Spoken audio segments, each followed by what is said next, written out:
2,000 years ago, in a land ruled by fear and empire, there lived a man whose words touched hearts and healed wounds. His name was Jesus of Nazareth, a teacher, a healer, a man who carried peace wherever he walked. But his final hours were filled with pain, betrayal, and sacrifice. It all began one quiet evening in Jerusalem.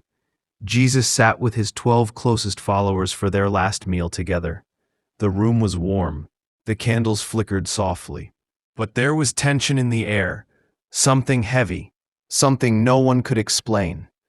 Jesus broke bread, handed them the cup, and said, "This is my body. This is my blood." The disciples stared at him, confused, yet moved. They felt something was ending, and something greater beginning. Then he said, gently but painfully, "One of you will betray me tonight." The room froze. Each man whispered, "Lord, is it I?"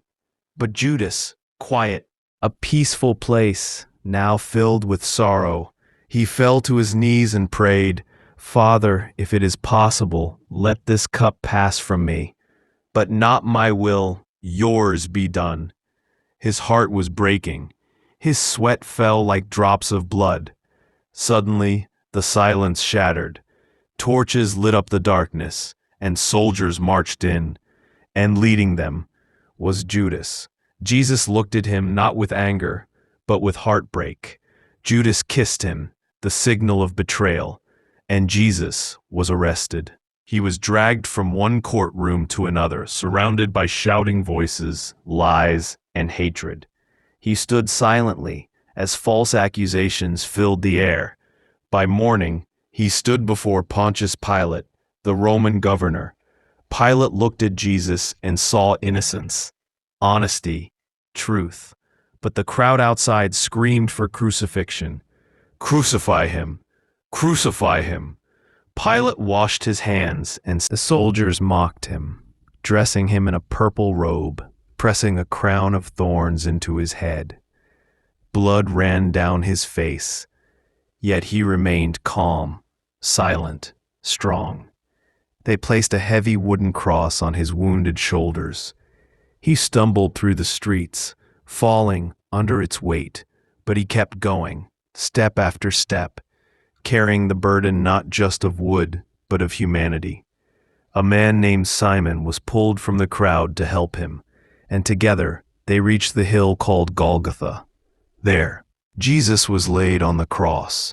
Nails were driven through his hands and feet, the sound echoing through the land.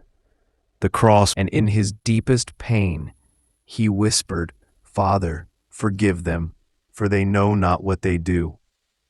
One criminal mocked him. The other said, "Remember me." And Jesus, even in suffering, replied, "Today you will be with me in paradise." Hours passed. The sky darkened. The world felt heavy.